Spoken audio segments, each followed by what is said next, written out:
St. Vincent guard Ed Wright was a standout high school player in the Washington, D.C. area.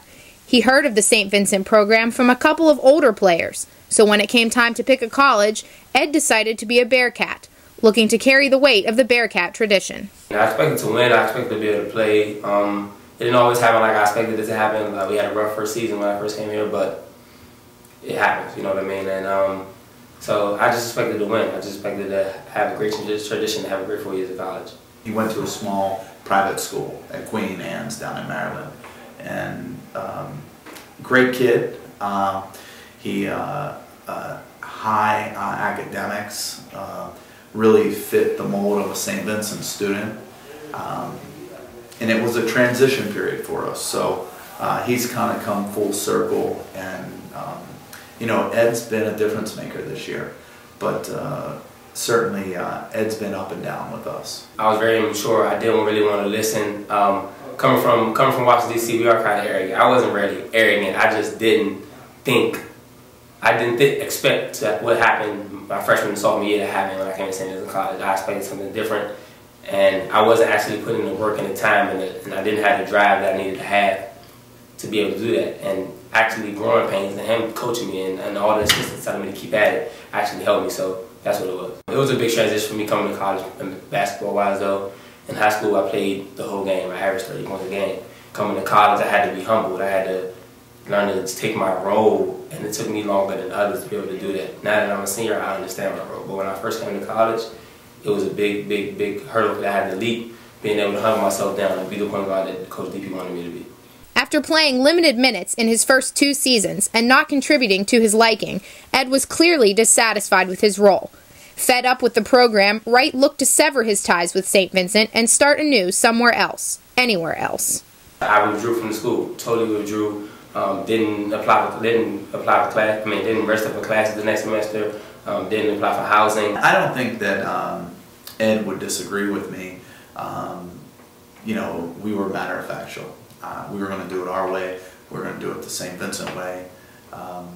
And Ed seemed to not feel comfortable with it. I went and worked out for 4 or 5 different colleges. I mean, I really didn't have a plan. It was just, like I said, me being angry, me saying I'm getting out of here. I mean, I could say I had a plan. I had schools I wanted to try to get into, but I really didn't have a plan. I didn't know what I was doing. I actually contacted some schools during the year. They told DP, so things, I didn't know what I was doing. I didn't do it the right way, so I really didn't have a plan. It was just trying to get out of St. Vincent College. I reapplied to the school, not planning on playing basketball, but when I came back, I had a meeting with DP, and we sat and talked, and he allowed me to come back and try out and everything. So yeah, I've been on both ends of the spectrum. It's been a wild ride.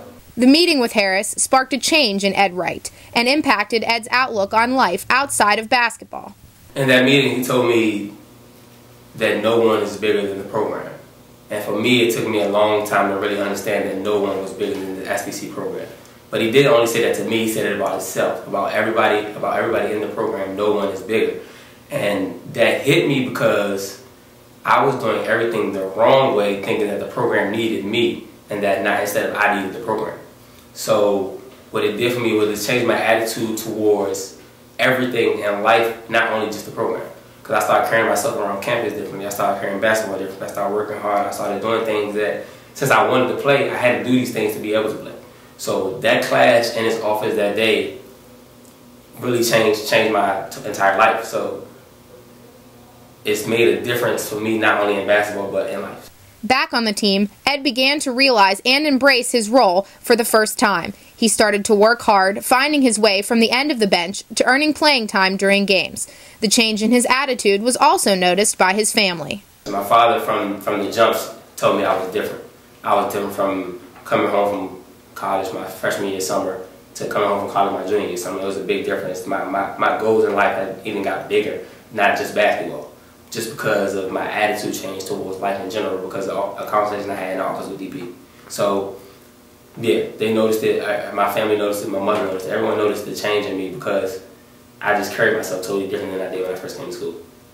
Now a senior, he communicates his message to younger players, urging them to avoid the same mistakes that he did, and his fellow upperclassmen have taken notice. He's a great leader. He's our biggest vocal leader on the team.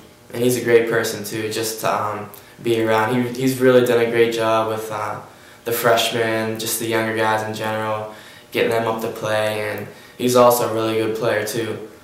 I try to set the example of being the Ed that I've been since my junior year and not letting them have to go through the struggle that I've been through. Because they say that life is a lesson, and I've been through those lessons the hard way. That they listen to me and don't do what I did the first 2 years and start off like I started my junior year. Their freshman year, they can be much better than I am right now. And I always try to present that to them. I always tell them they're better than me, they're better than I was my freshman year, but they got to have the attitude that I have now to work hard and do what the coaches say do, and they'll be successful in the long run.